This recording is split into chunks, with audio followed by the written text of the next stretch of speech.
Jen, we got some questions. What's going on the chatter? All right, so we got two questions here from Lillian saying, I'm a solo non-technical founder, meaning that she's still producing a big portion of the product.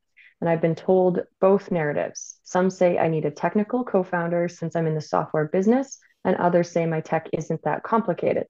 I can probably figure it out myself and hire the right people. It's a simple automation mechanism so far with a few AI APIs. Thoughts on this? How do I know at what point my tech becomes too difficult to do myself? Let me fire the first salvo here. And then, Tony, we can go back and forth. Feel free to play devil's advocate because it's not a simple answer. The reason that us investors and those of us who work with investors want you to be technical is because spending money on hiring a dev shop. This is the reason I send people to Tony. And I say, if you can stretch your budget and actually hire an employee, it's going to serve you a lot better than hiring a dev shop that's got overhead and all those things. I've heard so many times dev shops hold a founder over the barrel, hold their thing hostage. So I'm an investor and I give you, let's say, $250,000 and you go and you basically spend it on dev shop. Now I'm paying somebody else's shareholders to make money and we don't have control. What prevents that dev shop from shutting down, prioritizing another client, and then trying to squeeze every bit of profitability? The incentives aren't aligned. They are going to try to get you the best product they can for the least amount of work so they can increase their margins. Where an employee, if you manage them correctly, is going to try to get you the best product they can, squeezing the most out of every single hour so they stay employed. Incentives are different. And then when you've got your MVP up and running and you haven't coded it yourself and you need changes, let's say you made a mistake. Let's say every single MVP takes twice as long, twice as much money to put out there. Let's say you goofed on something and now you got to go back and renegotiate and they say, no, this isn't going to work and someone misinterpreted. They're not having your back. They didn't actually look at some of the data and help you with customer discovery. So you've coded the wrong thing. They send you the wrong signals. They say, oh yeah, put all this bells and whistles in. Oh yeah, put AI in there. Oh yeah, put it on blockchain. We can do that. And it took you down the wrong path.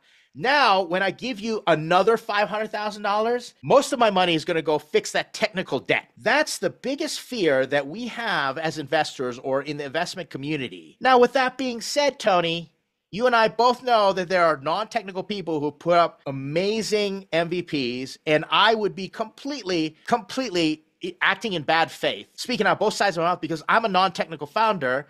I actually did hire dev shop, then I hired a CTO, and I interviewed down at Y Combinator for the solution, and I did sell my SaaS platform, and I'm non-technical, so I know the other side exists.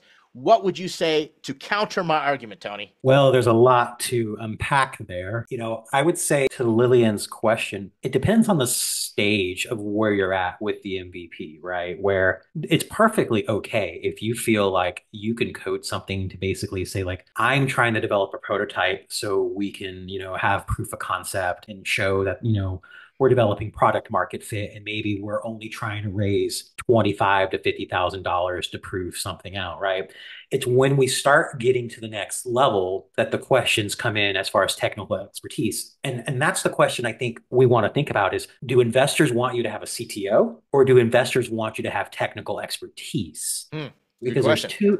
there are two different things, right? Because a CTO is very, very strategic in addition to being hands-on keyboard. Whereas if the concern is, I don't know if the product is built technically sound enough to feel like it's scalable, that's a different question altogether because I know plenty of non-technical founders who what they did was they went and hired employee number one who was a developer and they basically helped scale it. And then they moved into a CTO role as the position evolved and the company evolved, right? The other thing is you want to think about is if you're busy coding, if I'm an investor, I'm like, well, who's going to go sell? Who's going to go handle the other? You can't, we go back to that founder burnout we talked about earlier, right? You can't do it all. And it's just not sustainable. When it comes to dev shops, yes, there are some very reputable ones out there, but the overhead is huge. Massive, And massive. yeah, right. Because I mean, they're a for-profit business as well.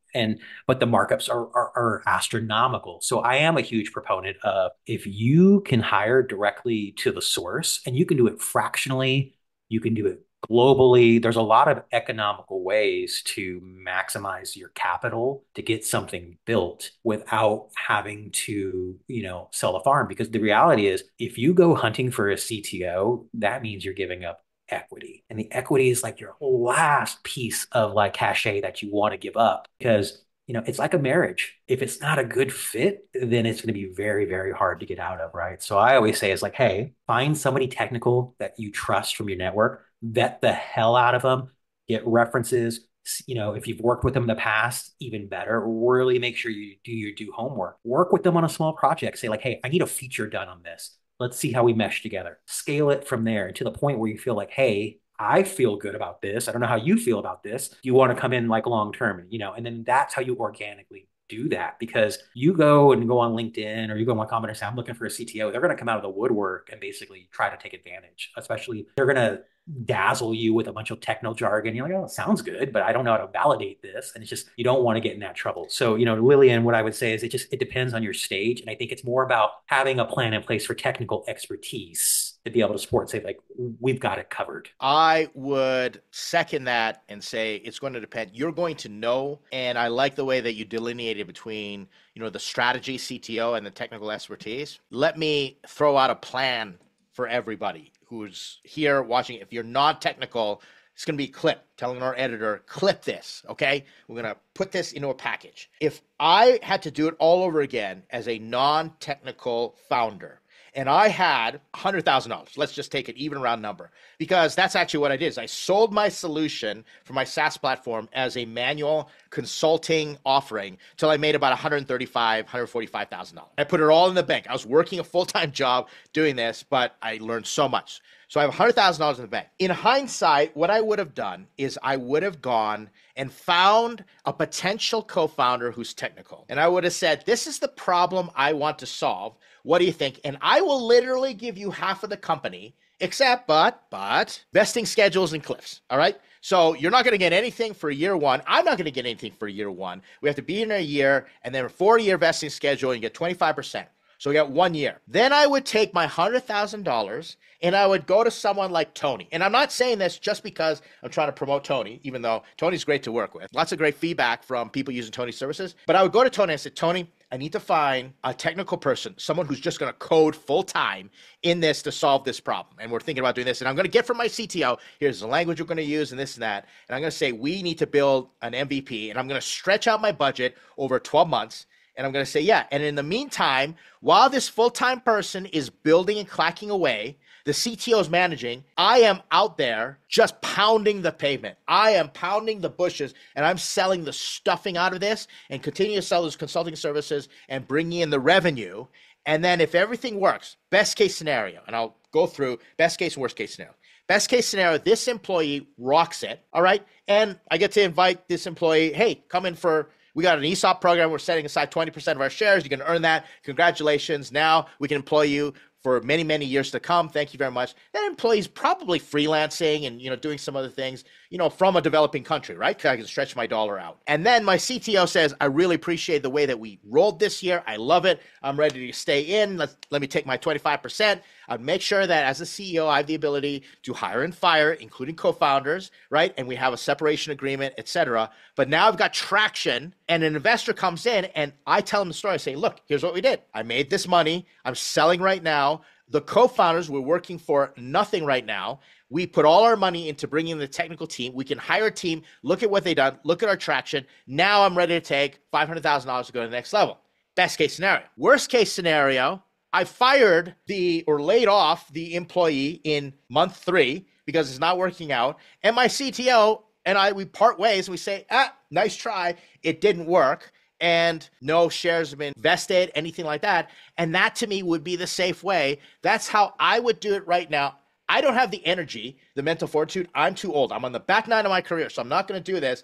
But feel free to use that plan. Tony, how would you do it, or what adjustments to my plan would you have? Yeah, I mean, I think it's all about insulating yourself against as much risk as possible. Yeah, I would agree with most of that plan. The one thing I would add on there is, and we often forget about this, is we so focus on the development portion of things, we don't spend enough time in the design period, right?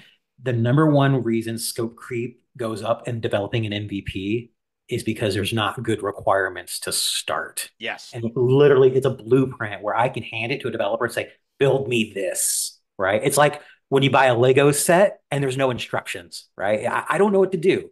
So I highly always encourage when I'm meeting new founders who've never built before is take a month. I bet you take a month, work with a UX UI designer, whether it's a mobile app or a web app, or let's get everything out of your head and on there so we can make sure, is this feasible? Because then from a design perspective, we compare it down to a true MVP and say, what is the one feature we need to do? And then it becomes that much faster and more economical to build. Because dev shops, and here's what I say, is anybody's going to use a dev shop. If they're not talking about a design period, red flag, because that means they are just going to run up the bill because developers are not designers and designers are not developers. So make sure you're interviewing any dev shop, ask them about how they go about making sure that they give you a comprehensive design. And if you're talking to a CTO or potential co-founder, that they respect that. That's stuff that I'd rely on the technical person for and say, hey, you know this. If they don't have the chops to manage the process, like design phase, then why do I need you as a technical co-founder? I could probably just hire somebody else out to do that. So great point. Amazing. Good discussion so far.